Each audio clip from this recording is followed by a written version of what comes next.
पहलगाम आतंकी हमले के बाद भारत पर साइबर अटैक किया गया है। भारत पर 10 लाख बार साइबर अटैक हुआ। 23 अप्रैल के बाद से साइबर अटैक की घटनाएं लगातार बढ़ी हैं। महाराष्ट्र साइबर सेल की रिपोर्ट में बड़ा खुलासा हुआ है। पाकिस्तान की नापाक साजिशें अब भी बरकरार हैं। पाकिस्तान अब साइबर अटैक कर रहा है। महाराष्ट्र साइबर सेल की रिपोर्ट में बड़ा खुलासा हुआ। 23 अप्रैल 22 तारीख को यह हमला हुआ और 23 अप्रैल के साथ ही लगातार साइबर अटैक के केसेस रिपोर्ट किए जा रहे हैं। भारत पर 10 लाख बार साइबर अटैक हुआ है। पहलगाम आतंकी हमले के बाद एक खास पैटर्न नोट किया गया, जहां भारत पर साइबर अटैक के केसेस लगातार बढ़े हैं। साइबर एक्सपर्ट अनुज अग्रवाल जी हमारे साथ जुड़ चुके हैं। अनुज जी, इस तरह के अटैक्स को कैसे देखा जाए? आम संस्थान से लेकर खास वेबसाइट जो हैं सरकार की, उनको भी टारगेट किया जा रहा है।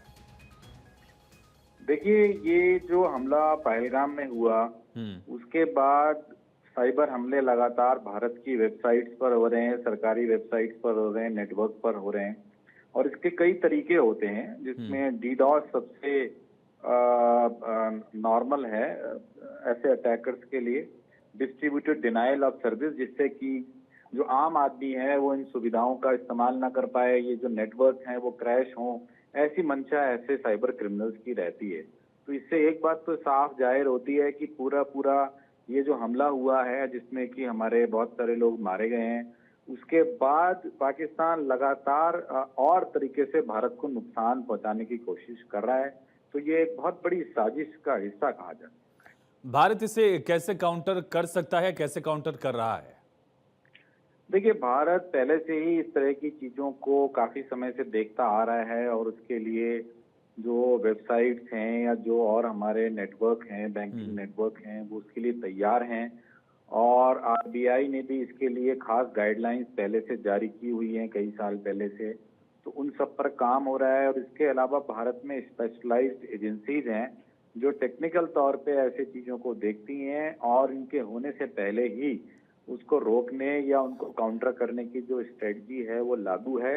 लेकिन ये जरूर है कि आज जब वैश्विक पूरा वातावरण है, जहां पर सब लोग एक दूसरे से नेटवर्क पे, इंटरनेट पर जुड़े हैं, इस तरह की हरकतें किसी भी देश या देश से समर्थित टेक्नीशियंस को शोभा नहीं देती हैं और इससे पूरे जो वैश्वीकरण है उस पर बड़ा बाधा पहुंचती है। तो ये नहीं होना चाहिए, ये गलत है, तकनीकी रूप से भी और सामाजिक और आर्थिक राजनीतिक रूप से भी। जंग के आयाम भी हाल के वक्त में बड़े। हमने यूक्रेन वॉर में देखा किस तरह से यूक्रेन के ऊपर रूस ने साइबर अटैक किया। इस तरह के आरोप लगे थे। जो पावर सेंटर्स हैं, न्यूक्लियर रिएक्टर से जुड़े हुए जो भी सर्वर्स हैं, उनको टारगेट किया जा रहा था। इस तरह की भी कोशिश क्या पाकिस्तान कर सकता है, अनुज जी? देखिए, आज साइबर एक पूरा आयाम बन चुका है। जैसे पहले जल, थल या नभ एक आयाम होता था, उसी तरह से एक साइबर एक पूरा आयाम बन चुका है। और यहाँ पर एक चीज थोड़ा जानना जरूरी है कि पाकिस्तान एक बहुत ही पिछड़ा हुआ देश है। वो इधर उधर से कुछ तकनीक बारो करके भारत के ऊपर अटैक जरूर कर रहा है, लेकिन कोई बड़ा हमला करने की स्थिति में वो नहीं है। लेकिन इसका मतलब हमें कंप्लेसेंट नहीं होना है, हमें ये नहीं मान के चलना है कि हमारा नुकसान नहीं हो सकता है, क्योंकि भारत एक तकनीकी रूप से आगे बढ़ चुका हुआ देश है। हमारे देश की जो आम जनता है वो यूपीआई और बैंकिंग, आधार, इन सब चीजों से जुड़ चुकी है। तो हमारे देश की जो एजेंसीज हैं और जो इस प्रकार की तकनीकी रूप से दक्ष संस्थाएं हैं, जैसे यूआईडीआई है या बैंकिंग सिस्टम है, इनको लगातार अपनी तकनीकी दक्षता, साइबर सुरक्षा को मजबूत करते रहना होगा। और किसी भी समय 24 घंटे साल में 365 दिन कभी भी ये मानकर नहीं चलना होगा कि उनके ऊपर हमला नहीं हो सकता है या कोई जो दुश्मन है वो कमजोर है। क्योंकि जहां पर इस प्रकार की सोच डेवलप होती है हमारे किसी भी संस्था में, और वहीं नुकसान नागरिकों का हो सकता है। अनुज जी, एक और इसी से जुड़ा सवाल।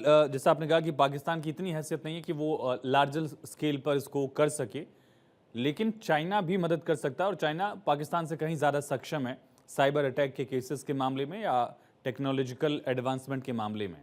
भारत कितना सजग है और कितना सजग रहना चाहिए?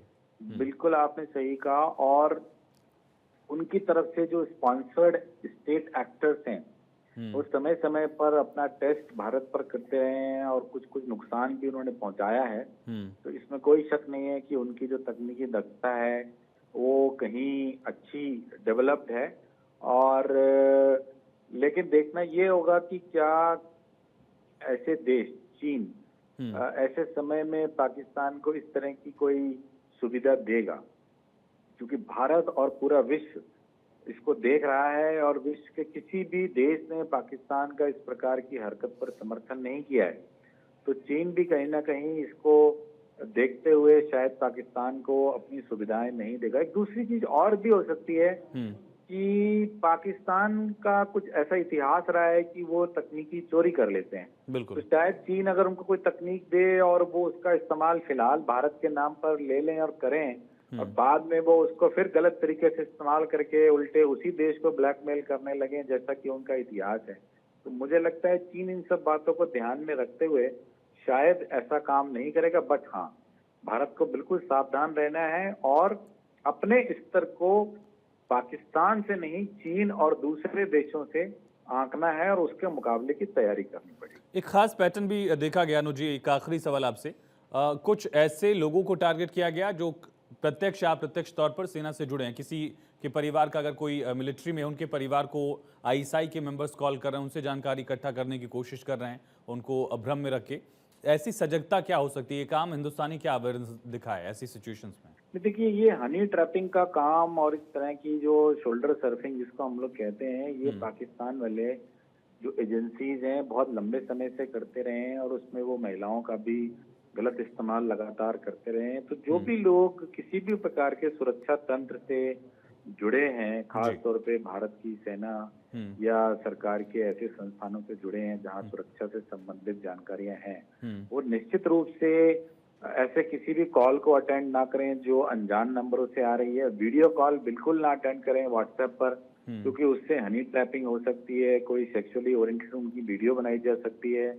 और भारत से संबंधित, सेना से संबंधित, सेना के मूवमेंट, इक्विपमेंट, तकनीकी से संबंधित कोई भी जानकारी, चाहे वो उनका अपना जानकार ही क्यों ना हो, उसको नहीं देनी है। क्योंकि अगर उनका फोन कॉम्प्रोमाइज्ड है, सुना जा रहा है, रिकॉर्ड हो रहा है, तो अगर वो सिर्फ आपस में भी बात कर रहे हैं तो इस तरह की जानकारी दुश्मन के एजेंटों तक पहुंच सकती है। तो ये सावधानी तो भारत के सुरक्षा से जुड़े हुए हर व्यक्ति को, और ना सिर्फ सुरक्षा से डायरेक्टली जुड़े हुए, बल्कि मैं तो कहूंगा कि जो फाइनेंशियल सिस्टम है, टेलीकॉम सिस्टम है, जो भी हमारे क्रिटिकल सिस्टम है, एनर्जी सिस्टम्स हैं, इससे जुड़े हुए जो महत्वपूर्ण लोग हैं, तकनीकी लोग हैं, उनको ये पूरा ध्यान रखना होगा कि किसी तरह के भी हनी ट्रैपिंग में वो ना फंसे और जानकारी को अननेसेसरी इधर उधर सोशल मीडिया पर शेयर ना करें, निजी बातचीत में बार बार ऐसी जानकारियों का जिक्र ना करें, क्योंकि अगर उनका फोन कॉम्प्रोमाइज्ड है तो ऐसी जानकारियां दुश्मन के एजेंटों तक, दुश्मन तक पहुंच सकती है। बहुत शुक्रिया अनुज अग्रवाल जी, बहुत आसानी से आपने हर एक पहलू को समझाया हमारे दर्शकों को।